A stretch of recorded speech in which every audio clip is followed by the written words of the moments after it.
Most people think governments run the economy. They don't.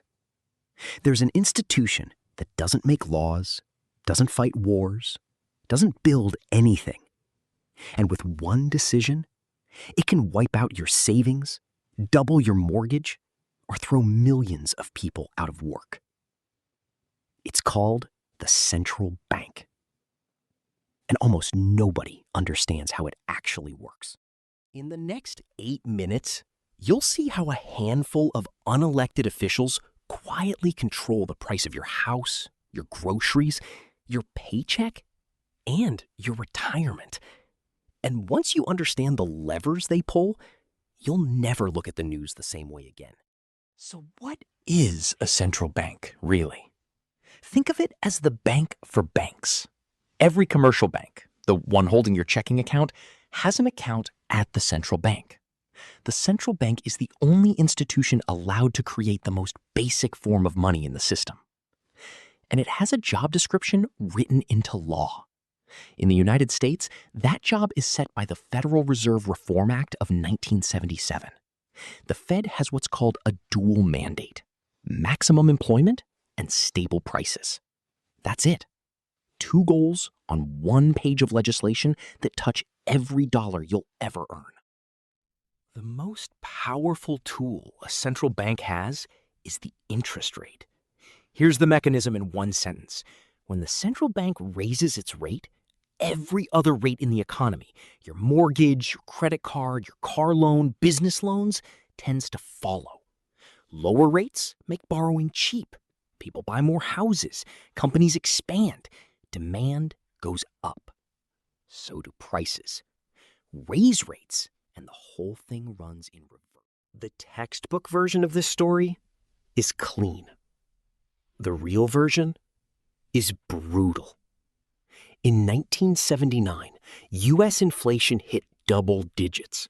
Fed Chair Paul Volcker responded by raising the federal funds rate to 20%. 20% by late 1980 and again in mid-1981. The U.S. went through 2 recessions. Millions lost work. But by the end of 1983, inflation was back down to about 4%. 1 man, 1 rate decision, 2 recessions, and a decade of price stability afterward. That's the lever. But here's the problem. What happens when the central bank cuts rates all the way to 0 and the economy still collapses? You can't go below 0. Or can you? Hold that thought. In 2008, the global banking system froze. The Fed had already cut rates to near 0. It wasn't enough. So the Fed invented, borrowed from Japan, a tool called quantitative easing, or QE. Here's what QE actually is, without the jargon. The central bank creates new money, keystrokes, not a printing press, and uses it to buy bonds from banks. The banks get cash. The central bank gets the bonds. The hope is that banks lend that cash out, and the economy restarts. Congress authorized $700 billion for the related TARP bailout in October 2008. The Fed went further. It bought trillions in mortgage-backed securities and Treasury bonds across 4 separate rounds of QE. Trillions of dollars.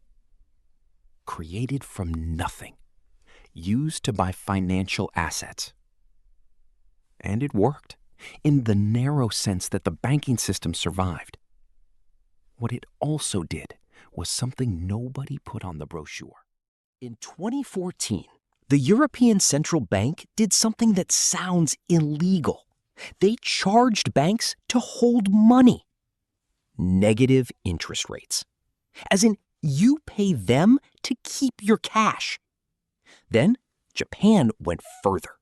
The Bank of Japan didn't just go negative, they pinned the entire yield curve.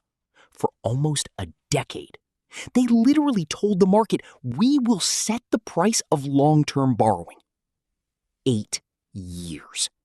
They only ended it in March 2024. Here's the part the brochure left out. When a central bank buys bonds with new money, it pushes up the price of those bonds. And it doesn't stop there. The Bank of England openly says on its own website that QE, quote, supports the prices of other financial assets, including stocks. That's not a side effect. That's the mechanism working as designed. Now ask the obvious question. Who owns financial assets? Stocks, bonds, real estate. Disproportionately, people who are already wealthy. So when the central bank reflates asset prices to save the system, the people who own the most assets get the biggest boost. The people who own nothing, who rent, who live paycheck to paycheck, get the inflation. And sometimes even the textbook mechanism breaks. Brookings' research on post-COVID housing inflation found that higher interest rates had a limited cooling effect on housing prices. Rents are sticky. People don't sell when rates rise. The lever that's supposed to slow housing down didn't, really. The Bank of England went even further. In 2020 alone, it expanded its asset purchase facility from £445 billion to £745 billion. House prices in the UK went on to hit record highs. So here's the uncomfortable truth. We're told central banks are independent, technocrats making technical decisions, free from politics. The research says something quieter. The Levy Institute, CEPR, and even former Fed chairs admit it. Legal independence is one thing. Operational independence is another. Politicians find ways to apply pressure. Markets apply pressure. Presidents tweet. And the moves that work are often theatrical, not technical. In July 2012, the Eurozone was cracking apart. Bond yields in Spain and Italy were spiraling. ECB President Mario Draghi gave a speech in London. He said 9 words. Whatever it takes. He didn't announce a program. He didn't move a single euro. Bond yields collapsed anyway. Markets believed him, and belief was enough. That's the real power. Not the rate, not the balance sheet. The ability to move trillions of dollars with a sentence. Your savings, your mortgage, your paycheck, all of it bends around sentences spoken by a handful of people you've never voted for.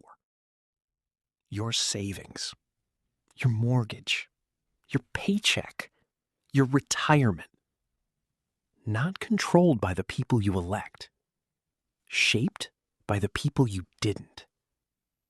Next time you hear the Fed raised rates today, you'll know what's actually happening and who's actually paying for it.